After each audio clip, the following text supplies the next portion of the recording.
Most designers and agencies haven't really got a pipeline and lead problem. Most of the time they're just not very clear about a lot of things. They're very confused and they're trying to do way too many things. And that's exactly why a lot of agencies stay stuck at those lower revenue levels, or they have big months and then really small months. And sometimes they are just relying on one big client, which is crazy because I've met people before that come along and tell me, oh my god, we've just lost our biggest client, what are we going to do? So yes, we need to really figure out some of this stuff today. My name's Helen Knight and I am the founder of Creative Business Brain, and today we're going to talk about how to gain that clarity that most people are totally missing. So why do some agencies that have much less talent attract much bigger, more lucrative clients? Well, we're going to talk about that today. And if your agency looking for better clients and this sounds familiar, don't worry, you're in the right place. And I've been running a business called Creative Business Brain for many years now, helping designers and agencies to really get back into alignment, get some clarity, and really start understanding how to attract those higher value clients on a much more consistent basis. In this video, I'm going to break down the hidden bottlenecks that are quietly stopping most creative agencies from growing. And once you see it, it's hard to forget it, which is a good thing. So the real problem, most creative agencies just think, well, if I can just get one more big client, then we'll be fine. And usually that means that they get settled back into their comfort zone and just watch their business go backwards again, and that's really not going to fix anything, I'm afraid.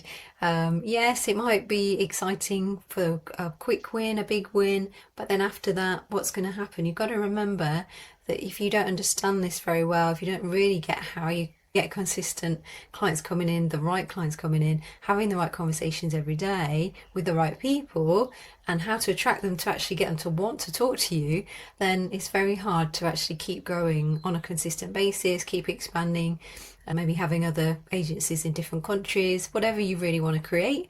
But usually when I look closer at these companies, the issue isn't actually lead generation at all. It's actually the fact that they don't know how to position themselves in the right way, and they're very, very vague, and they sound like everybody else. And their messaging sounds like, for example, we help brands grow through creative design and strategy. Okay, it sounds nice, but is that really going to tell your ideal client that you've got something exciting to share with them that's going to solve a lot of their problems?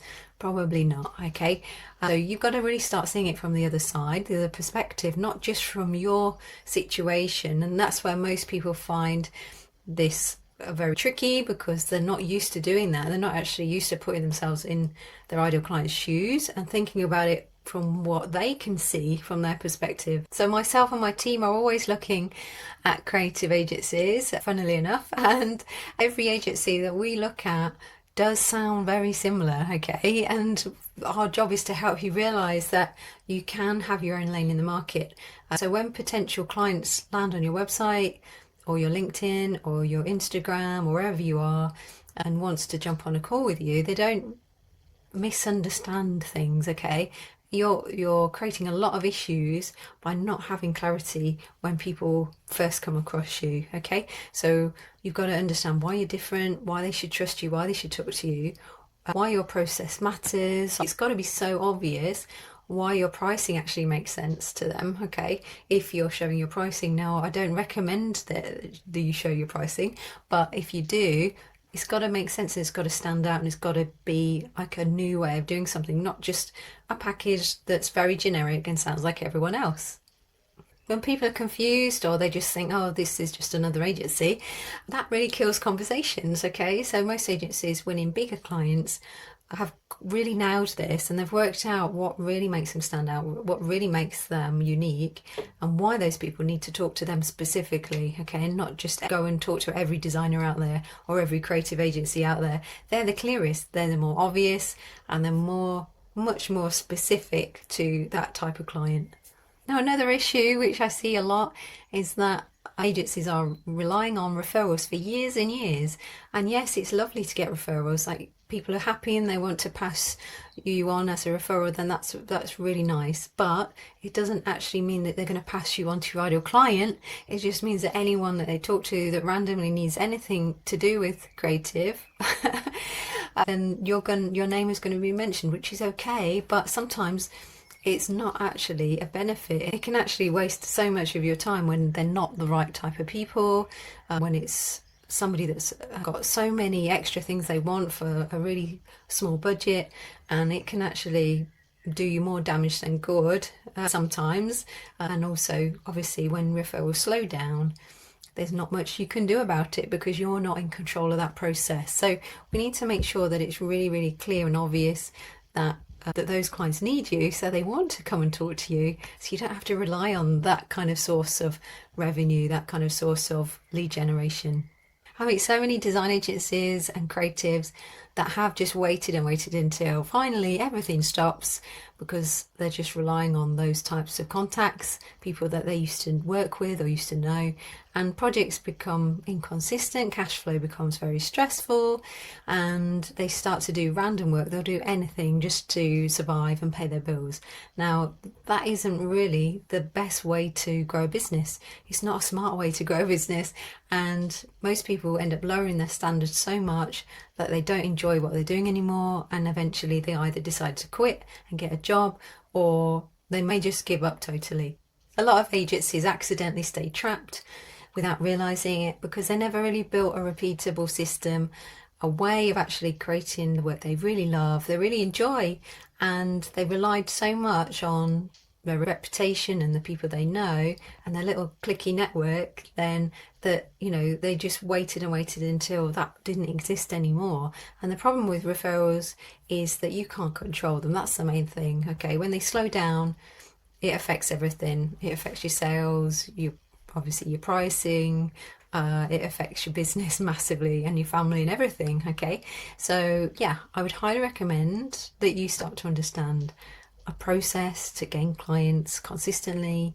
You should be having conversations with your ideal client every single day. Okay, it doesn't matter what level of business, whether it's a big company or a smaller company, but make sure you know who you're talking to. If you don't know who they are, it's very hard to attract those people. You have to remember that high-paying clients don't think in the same way. So if you're used to only having smaller clients that haven't really, maybe you charged a lot in the past, you've got to understand that higher value clients think very differently. They're not sitting there obsessing over fonts, colours. They're not asking themselves, oh, I wonder if this would match my social template. They're not thinking like that at all, okay? They don't actually care enough about those things, and that's okay. There's something that most creatives just misunderstand. High paying clients aren't the same as other clients. Higher paying clients, high value clients are not sitting there obsessive over fonts, colours, animations, colour palettes, all that kind of stuff. They care about risk. That's all they care about. If they've got a high value business, if they're doing really well, there's a lot of risk on the table. Okay, they're asking themselves things like, can this agency help us and move things forwards confidently? Can they actually solve some of these problems we're facing? Do they understand my business? Can they actually lead us and guide us? Have they worked with people like us before? Do they understand actually what we're looking for and what we want to create?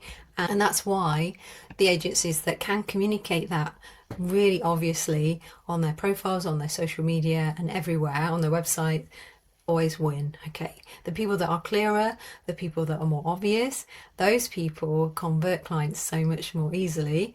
And this is why your messaging matters so much. It's not just the aesthetics, it's about really being tuned in to what's going on and understanding these people so well that when you have a conversation with them, everything they talk about is the things you've heard over and over again, and you know how to actually position yourself in those situations. Now, the biggest shift that most creative agencies face that I talk to every single day is that they need to stop positioning themselves as a designer, because most people that are positioning themselves as a creative, they're just not perceived in the same way. And you want to be taken seriously when you talk to clients. You want to be seen as an authority in that space, and you've got to be seen as a trusted advisor, somebody that they would go to for advice, help, support and guidance, not just to actually do the creative work.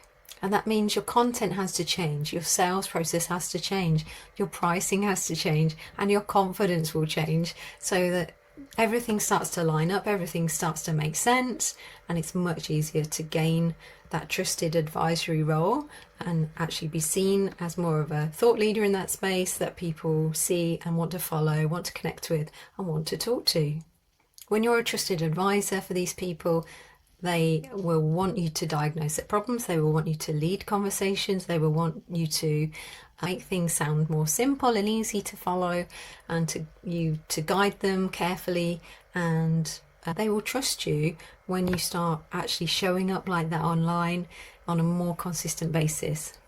So if your creative agency is starting to feel a little bit stuck right now, before you assume that you just need more leads, we have to start looking at some of these things and get some clarity, get some direction, and start actually implementing the research and understanding of these people so that you can make it a much easier, smoother process, and making sure that clients perceive you in the right way, they trust you, and they're happy to pay high fees, and they are happy to help you consistently help them grow.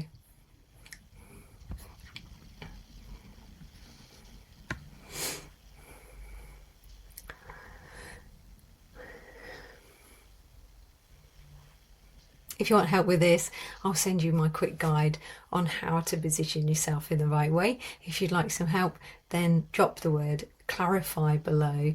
I actually got a small short course recently as well that I've put together. If you're interested, again, just let me know, and subscribe, share with your friends. We can help a lot more creatives all around the world to start actually getting traction, doing the work they love, and obviously helping a lot of other companies. So yeah, have an amazing week and talk to you soon.